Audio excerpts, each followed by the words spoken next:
E aí, galerinha que assiste o meu canal, muito obrigado por estarem aqui. Nós vamos fazer o seguinte: eu estou com um quadro novo, eu descarrilhei mesmo. Eu vou apresentar agora um quadro chamado Caos Semanal. Então, por conta da gente estar tão envolvido com o mundo da política, né? Toda a nossa semana tem sido um caos. E eu acho que não há mais o que fazer neste país, a não ser acompanhar as notícias, comentá-las e fazer o que tem que ser feito, né? Comentar sobre elas, analisar e trazer os conteúdos mais relevantes da semana. E é isso que eu pretendo neste canal. Eu ainda não estou com a intenção de fazer a chamada da exclusão. Inclusive, um pequeno abraço a Nanda Guardian e a todos os outros canais que são focados em economia, política e semelhantes, porque eu os acompanho e é muito interessante estar atualizado sobre a nossa situação do país através de vocês. Depois eu coloco outros nomes que me vierem à cabeça. Mas para não demorar muito, afinal a gente precisa comentar várias coisas que aconteceram na semana. Vamos começar.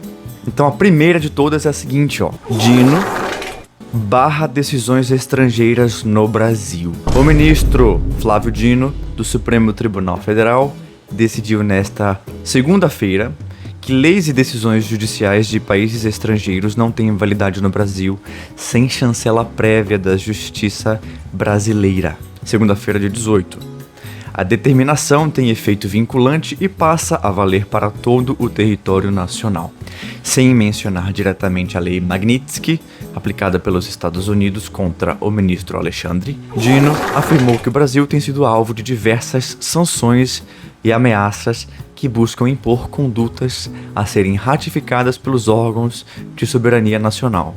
A ação foi movida pelo Instituto Brasileiro de Mineração, IBRAM, que questionava a legitimidade de municípios brasileiros em mover processos no exterior, como no caso das ações de ressarcimento relativas ao desastre de Mariana em tramitação na Justiça da Inglaterra. Com a decisão, Dino estabeleceu que sentenças estrangeiras só terão validade no Brasil se forem homologadas pelo STF ou por meio de tratados de cooperação internacional. Estados e municípios ficam proibidos de ajuizar ações em tribunais estrangeiros sem autorização da Justiça brasileira. Empresas e bancos no Brasil não poderão cumprir determinações internacionais sem aval do STF. O ministro ainda convocou audiência pública para aprofundar a sentença e notificou o Banco Central e Febraban e entidades do setor financeiro a fim de garantir que nenhuma ordem externa interfira em operações no Brasil sem homologação judicial. A decisão ocorre em meio à pressão internacional contra autoridades brasileiras. Medidas impostas pelo governo dos Estados Unidos, por exemplo, incluem bloqueio de bens e contas bancárias, restrição de relações financeiras com bancos americanos e proibição de entrada no país. Então é aquilo, né? Quem tem medo. No dos outros é refresco. Porque quanto ao STF e o país no geral, né, o judiciário, fazia o que queria com quem pensava diferente no Brasil, aí vem alguém que tem mais poder e faz o mesmo com eles. Portanto, é uma coisa muito engraçada da gente comentar. Porque é o seguinte, ó, ele não citou diretamente a Magnitsky, mas é claro que tem a ver com ela, porque essa ação que ele tomou foi em meio a tudo que está acontecendo em relação a instituições financeiras. Então, foi uma decisão que aconteceu por toda a pressão internacional, isso é fato. Isso aconteceu, o Dino fez isso como uma forma de blindagem dos próprios ministros, deles mesmos, né? Porque eles são uma corte intocável. E é uma coisa muito engraçada de se comentar, porque não é porque o Brasil falou que somente coisas do Brasil vão precisar passar pelo Brasil quando tem o nome do Brasil. A Lei Magnitsky não tem a ver com o Brasil, ela tem a ver com a liberdade de expressão e com os direitos humanos em qualquer lugar do mundo. O que acontece é que o que for de nome americano será cumprido independente do local. Então as instituições que queiram manter-se no hall de operações financeiras que tenham relações com os Estados Unidos precisam cumprir, obviamente, as regras dos Estados Unidos. E isso pouco tem acontecido no Brasil. Então, é uma notícia muito engraçada, porque isso aconteceu logo no início da semana e foi uma notícia que, assim, eu tento não me surpreender com o Brasil, mas eu sempre me surpreendo. É uma coisa que é impressionante, não dá pra não se surpreender.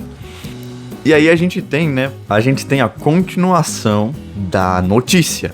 A gente tem a continuação do que aconteceu após essa decisão do ministro. E a gente já vai, né, com um pezinho pra próxima notícia, que é o seguinte, ó. Em reação à decisão de Dino, a embaixada americana diz que nenhum tribunal estrangeiro pode anular decisões globais dos Estados Unidos. A Embaixada dos Estados Unidos divulgou uma nota reafirmando a validade das sanções impostas ao ministro Alexandre de Moraes do Supremo Tribunal Federal. Mesmo após decisão do ministro Flávio Dino, que condiciona a validade de medidas estrangeiras à homologação da justiça brasileira, sem mencionar diretamente a recente deliberação do STF, a embaixada afirmou que, abre aspas, nenhum tribunal estrangeiro pode anular as sanções impostas pelos Estados Unidos ou proteger alguém das severas consequências de descumpri-las. Então você consegue perceber aí, né, que os Estados Unidos, tá pouco se importando com o que tá acontecendo em qualquer lugar do mundo. O que importa é que eu não preciso de um território para que a lei americana seja cumprida em solo americano. Então, a nota divulgada em inglês e português diz que Moraes é considerado tóxico para todas as empresas legítimas e indivíduos que buscam acesso aos Estados Unidos e seus mercados. O texto também alerta pessoas ou entidades que ofereçam apoio material a violadores de direitos humanos podem igualmente ser alvo de novas sanções. Ou seja, o STF, por isso que tá todo rachado, né? O STF já está todo cheio de animosidade. Então, é muito interessante saber disso. Eles mesmos não podem sair em defesa categórica desse indivíduo, porque senão eles também são atingidos tangencialmente. Continuando a notícia, a reação é uma resposta direta à decisão proferida nesta segunda-feira, como falei, como a gente comentou agora há pouco, pelo ministro Flávio Dino, que estabeleceu que sentenças e medidas unilaterais de países estrangeiros não têm validade no Brasil, sem chancela prévia. A decisão do Supremo também proíbe estados e municípios de ajuizarem ações em tribunais estrangeiros. Enfim, né? Apesar disso, os Estados Unidos deixaram claro que as consequências para quem ignorar as sanções seguem válidas, inclusive para entidades fora do alcance legal direto da legislação americana, que é o caso do Brasil. Então, muito embora a lei Magnitsky não seja uma lei brasileira e não esteja dentro da jurisdição brasileira, independe se está ou não dentro. Ela será cumprida em solo americano e ela é uma lei que é para os, assim, é mais inerentemente aos americanos do que brasileiros. O que acontece é que as ações do STF estão atingindo, inclusive, empresas americanas, como, por exemplo, Visa, Mastercard, né, e o restante de outras empresas. As pessoas e entidades sob jurisdição dos Estados Unidos estão proibidas de manter qualquer relação comercial com ele. Já aquelas pessoas e entidades fora da jurisdição americana devem agir com máxima cautela, emenda o comunicado. Então eu acho que a gente comentou o que tinha que comentar. E isso daqui é física pura. Do que eu entendo de física, uma ação teve uma reação, né? Eu acho que isso daí é a terceira lei de Newton. Vamos ver se de fato eu estou certo depois. Agora vamos para a nossa terceira notícia, que é o seguinte: filha expõe alegação do Estadão, o jornal que demitiu seu pai. Então eu não sei se vocês lembram da semana ou retrasada ou passada, mas o Estadão demitiu um fotógrafo por conta de uma foto que ele tirou do ministro Moraes lá no estádio. Eu não lembro qual foi o estádio, mas ele estava fazendo um gesto obsceno e esse gesto rendeu ao fotógrafo uma foto quase de capa no Estadão, mas não foi exatamente isso que aconteceu, já que a filha do fotógrafo expõe uma alegação que o Estadão fez, e eu vou ler e destrinchar a notícia aqui com vocês. Lara Prado, filha do fotógrafo Alex Silva, publicou um vídeo questionando a decisão do jornal O Estado de São Paulo de demitir o seu pai. Silva foi responsável por registrar a fotografia em que o ministro do Supremo, Alexandre, aparece fazendo um gesto obsceno durante a partida entre Corinthians e Palmeiras, realizada no dia 30 de julho na Neoquímica Arena, em São Paulo. Abre aspas. Uma semana depois da publicação, meu pai foi chamado à sede do jornal e informado de que seria desligado por motivos administrativos, sem maiores explicações, disse a Lara na gravação. Então, um crítico, ela perguntou aos seguidores: você acredita nessa justificativa ou não? Eu, inclusive, tenho aqui o vídeo pra gente ver junto. E eu vou passar junto com vocês agora, pra gente dar uma olhada, pra ouvir o que ela falou, né? Eu sou a filha do fotógrafo que tirou essa foto aqui. Eu vou explicar toda a história pra vocês. Tudo começa na Neoquímica Arena, um clássico entre o Corinthians e Palmeiras, no dia 30/7. A redação informou meu pai que o ministro estaria presente em algum camarote, mas não especificou qual. Depois de muito procurar, meu pai achou o ministro. Em seguida, não sei de fato o que alguém da torcida ou a torcida em si fez pro ministro, e essa foi a reação dele. Foram 3 fotogramas que meu pai conseguiu tirar e logo em seguida ele enviou pro Estadão. No dia 31/7, o Estadão colocou essa foto na home, não foi na capa. Logo uma foto que surpreendeu muita gente. E detalhe, o Estadão vendeu essa foto para outros veículos de comunicação, como a Folha de São Paulo e a Folha que deu capa. Não foi o Estadão. Após uma semana da foto, meu pai foi chamado na sede do Estadão e informado que ele seria desligado por motivos administrativos, sem mais justificativas. Meu pai tem mais de 35 anos de experiência como fotógrafo e 23 anos foi dedicado somente ao Estadão. Eu não sei se esse vídeo vai alcançar muitas pessoas, mas eu quero perguntar pra você que tá assistindo esse vídeo. Você acredita nessa justificativa ou não? Né? Fica aí o questionamento. O cara tava só trabalhando, por que ele foi demitido a gente não vai saber. Quer dizer, a gente sabe, né, gente? A notícia continua. Na ocasião, o Estadão afirmou que o encerramento do vínculo já estava previsto e não tem relação com a fotografia. Mas, gente, que coincidência! É impressionante como existe uma coincidência entre o trabalho que o homem faz e o que acontece com ele. A publicação da imagem ocorreu no jornal, no dia 31 de julho, mas não chegou a estampar a capa impressa. A foto, no entanto, foi vendida a outros veículos, incluindo a Folha de São Paulo, como destacou a menina. Lara relatou que o pai capturou 3 fotogramas e enviou ao jornal imediatamente após o registro. De fato, é muita coincidência. O cara fazer o trabalho dele e, em seguida, isso acontecer com ele. Logo no momento mais instável, pelo menos dos últimos 15 anos do país, isso acontece. E, não obstante tudo isso acontecer, isso aconteceu em julho, né? A gente tá agora em agosto, na segunda metade de agosto. E essa notícia saiu essa semana. Então, você pode ver como existem essas consequências. Um caso não é muito simples de resolver. As coisas, elas ficam andando, elas perduram. E toda ação tem uma reação. É impressionante como também as coisas andam numa escadinha, num efeito dominó. Porque depois que o Dino fez a decisão maravilhosa, linda dele, quarta notícia de hoje: bancos brasileiros derretem na Bolsa Brasileira após decisões do STF. Então, a gente acordou nessa semana, né? No meio dessa semana, com pelo menos eu, com aquelas tabelinhas dos jornais, com as maiores empresas da Bolsa no vermelho. Vocês já viram, né? Que tem aqueles quadradinhos assim, uns quadrados, uns retângulos, tudo vermelho. E a maioria, eu acho que eram todos os bancos do país no vermelho. Eu vou acompanhar com vocês a notícia. E diz o seguinte: os maiores bancos do país voltaram a registrar forte perda de valor de mercado após o pregão dessa quinta-feira, ou seja, no dia 21, na Bolsa de Valores do Brasil, famosa B3. Nossa fortíssima bolsa. O desempenho dos bancões reflete a insegurança dos investidores e de mercado financeiro em geral, em meio à escalada na tensão entre os Estados Unidos e o judiciário brasileiro, com um impasse gerado após a aplicação da lei Magnitsky pelos Estados Unidos. Cara, incrível, essa lei é só uma. Olha o que está acontecendo com o país.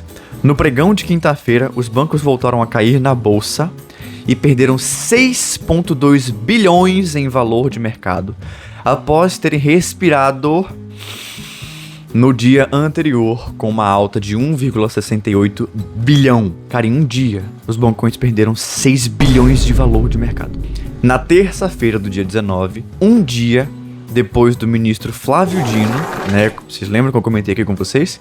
Ter afirmado que leis estrangeiras só podem ser cumpridas no Brasil caso sejam validadas pela corte. Anotem os papéis do banco: Itaú, BTG, Bradesco, Banco do Brasil, e Santander somaram perdas de mais de 41 bilhões de reais. Então, uma empresa, né, uma empresa de bancos, os bancos, que faziam o seu trabalho e tinham o que fazer por conta de uma decisão categórica e arbitrária de alguém que não pensou em todas as consequências, mas pensou apenas no próprio umbigo, causou perda de mais de 40 bilhões de valor de mercado. Isso é muito importante, porque valor de mercado, que a gente fala de market share, que é quanto da fatia do mercado brasileiro elas possuem e quanto de valor elas têm tanto para investidores quanto para pessoas comuns, cai. Então ela perde o poder dela frente às decisões e frente aos próprios consumidores. E é só ferrando a vida do brasileiro, porque atirar pelo Santander, que é um banco espanhol, o restante é tudo do Brasil. Então todos estão sujeitos a sofrerem nas mãos das decisões do governo. No caso, nem é exatamente o governo, né? Tudo bem que o judiciário faz parte de um dos nossos poderes, mas a gente não votou em ninguém. Então ele já é falho por conta disso. Agora, uma coisa que, como eu falei pra vocês, ela vai escalando, né? Tem a escadinha. Notícia número 5. Eu não sou conspiracionista nem nada, mas avião misterioso dos Estados Unidos pousa no Brasil sem explicações. Aí fica o mistério. No caso, eu dou pra vocês a notícia, vocês fazem o que quiserem com ela. E ela diz o seguinte: um avião misterioso dos Estados Unidos pousou no Brasil na última terça-feira, dia 19.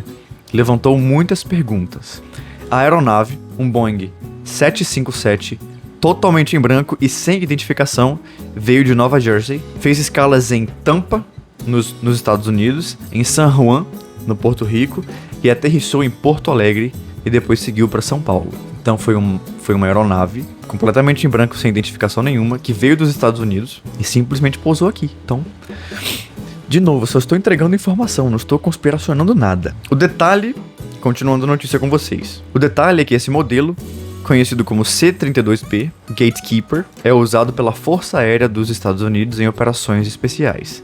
Exemplo, transporte de diplomatas, militares, agentes da CIA e até retiradas de emergência de embaixadas em regiões de conflito. Apesar disso, as autoridades brasileiras garantem que estava tudo normal e que havia plano de voo autorizado. Aí fica... Beleza, terminou aqui, né? Aí fica meu questionamento pra vocês. Qual foi o motivo dessa viagem? A gente, obviamente, existem coisas, né, extraoficiais, nenhuma explicação que precise ser dada pra gente, mas é um avião estrangeiro de um país que é a maior democracia do mundo pousando aqui, na democracia mais esquisita do mundo. Então, é muito engraçado, porque a gente faz uma coisinha aqui e uma coisinha dali, respinga aqui. Enfim, de novo, não vou falar nada, não vou fazer nem juízo de valor aqui. Eu posso fazer de outras coisas, mas dessa daí eu não pretendo, não. E aí a gente vai escalando, né, para outras notícias. E a gente tem pelo menos mais duas aqui que eu vou comentar com vocês. Então, nossa sexta e sétima notícia são o seguinte. Sexta, PF apreende celular de Malafaia e vaza informações privadas com o ex-presidente Bolsonaro. Então essa notícia eu acho que foi a notícia mais... esquisita a semana inteira, né? Porque eu não sei se a PF não tinha o que fazer e pegou um cara que claramente tem público, ele é um líder religioso, que não cabe a mim falar do mérito. Não cabe falar em relação a termos religiosos, mas é um civil, né? Que tem suas liberdades, em tese, né? Tinha. Então, a Polícia Federal indiciou nesta quarta-feira o ex-presidente Jair Bolsonaro e o deputado federal Eduardo Bolsonaro por tentativa de obstrução da justiça no processo sobre a suposta tentativa de golpe de Estado. O pastor Silas Malafaia foi alvo de busca e apreensão ao desembarcar no Aeroporto Internacional do Galeão, no Rio de Janeiro. Gravações obtidas pela Polícia Federal mostram que o pastor mandou um áudio para Jair Bolsonaro pedindo para que o ex-presidente gravasse um vídeo sobre o tarifaço de Donald Trump, citando o ministro do Supremo, Alexandre. Cara, tem muita coisa que pode ser resolvida só tirando uma pessoa, sabe? Vocês sabem como uma unha gravada faz um efeito no corpo? É tipo isso. Abre aspas. Você não tem que ter medo de Alexandre de Moraes. Isso daí é o Malafaia falando pro Bolsonaro. Você tem que citar, Moraes, as centenas de censuras secretas e ilegais a plataformas americanas e ameaças de multa. Fecha aspas. Malafaia também pede para Bolsonaro detonar a delação de Mauro Cid. Abre aspas. É uma delação ambígua. A lei manda cancelar uma delação quando ela não é mantida em sigilo. Enfim, o cara estava conversando com outro cara e agora ele não pode mais conversar. Porque não obstante a PF apreender o meio de comunicação dele com o ex-presidente, mas o ministro, no caso o Alexandre, ele também é o relator, né? E ele que é o juiz do caso do Bolsonaro, ou seja, ele é a vítima e ele é o juiz também. E ele proibiu o Bolsonaro de se comunicar com o Malafaia. Eu acho que, gente, nem o Lula foi proibido de se comunicar com ninguém, tá? Eu acho que ninguém é proibido de se comunicar com ninguém quando tá sendo julgado. Óbvio, eu não sou do direito, não me critiquem, pessoal do direito. Se você, se tiver cérebro, eu não estiver enviesado, quiser argumentar sobre isso, ensinar-nos, beleza. Mas tenha juízo, tenha justiça nas mãos, se você é do direito. E a nossa última notícia, pra fechar assim com chave de ouro. E claro, pessoal, eu não vou conseguir pegar de sexta pra sábado, porque eu gravo isso daqui no finalzinho da semana, né, de sexta pra sábado. Então eu não consigo pegar logo todas as notícias, porque eu tento pegar o máximo de atualizações. Mas querendo ou não, a gente já consegue pegar o caos, né? A gente consegue pegar de fato as coisas que criam um caos. Mas essa é a última notícia e ela, não sei se muito me alegra, né? Deve alegrar a muitas pessoas, a parcela da população brasileira que de fato está acompanhando tudo. Que é o seguinte: Moraes sem crédito, barrado pela Visa, pela Mastercard, pelos bancos e agora até pela Elo. O ministro Alexandre, cara, eu tô cansado de falar esse nome aqui. A semana inteira é só falando desse nome. Mas enfim, o ministro Alexandre de Moraes teve seus cartões de crédito internacionais, provavelmente Visa e Mastercard, bloqueados em razão de sanções impostas pelos Estados Unidos com base na lei Magnitsky. Cara, eu acho que só nessa notícia, só nesse quadro aqui que eu tive com vocês, a gente comentou pelo menos 3 notícias que falaram desse nome, falaram do Alexandre e da Magnitsky. Então, a semana está se resumindo a isso. Beleza, né? Fazer o quê? A gente tem que de fato comentar o que aconteceu na semana e isso é um caos. É o caos de verdade. Então ele teve seus cartões de crédito internacionais bloqueados em razão das sanções. Ponto. Como alternativa, o Banco do Brasil chegou a oferecer um cartão da bandeira nacional Elo, aparentemente livre de direitos, com instituições dos Estados Unidos. A proposta de emitir um cartão 100% brasileiro da bandeira Elo ao ministro esbarra nas próprias regras da empresa que proíbem relacionamento com pessoas sancionadas pelos Estados Unidos. Embora a Elo seja nacional, controlada pelo Banco do Brasil, pela Caixa e pelo Bradesco, seu regulamento de 344 páginas inclui cláusulas que impedem bancos participantes de operar com indivíduos alvos de sanções do Departamento de Estado, a OFAC, a ONU ou a União Europeia. A sanção contra Moraes foi conduzida pelos Estados Unidos via Lei Magnitsky, como todo mundo já sabe. E isso revela que mesmo sob controle estatal, uma instituição financeira nacional segue normas de compliance internacional, numa clara demonstração de regulação indireta que impede autonomia, um verdadeiro paradoxo para quem defende liberdade e soberania econômica. Então é uma coisa muito engraçada porque a Elo, ela é de fato 100% brasileira. Então em tese, o Banco do Brasil tinha a prerrogativa de falar que, olha, embora estivermos sendo sancionados, podemos emitir um cartão para qualquer pessoa sancionada no nosso país. Só que a própria cláusula de contrato do cartão tem a parte em que diz que pessoas sancionadas não podem ter cartões, mesmo que aquela emissão seja de um banco completamente alheio aos Estados Unidos. Por quê? Porque você entraria no jogo de compliance com ditadura, liberdade de expressão, direitos humanos, etc, que, enfim, o Brasil já tá passando. O que é muito engraçado, né? Porque o país não conseguiu se blindar das relações internacionais. E isso é ótimo. Por quê? Porque as relações internacionais tipificam o que vai ser democrático ou não. Então, pessoal, é muito interessante ver com vocês todas as notícias. Eu agradeço pelo tempo que a gente passou aqui juntos. Antes da gente terminar, eu falo pra vocês: se inscrevam na SFL aqui abaixo.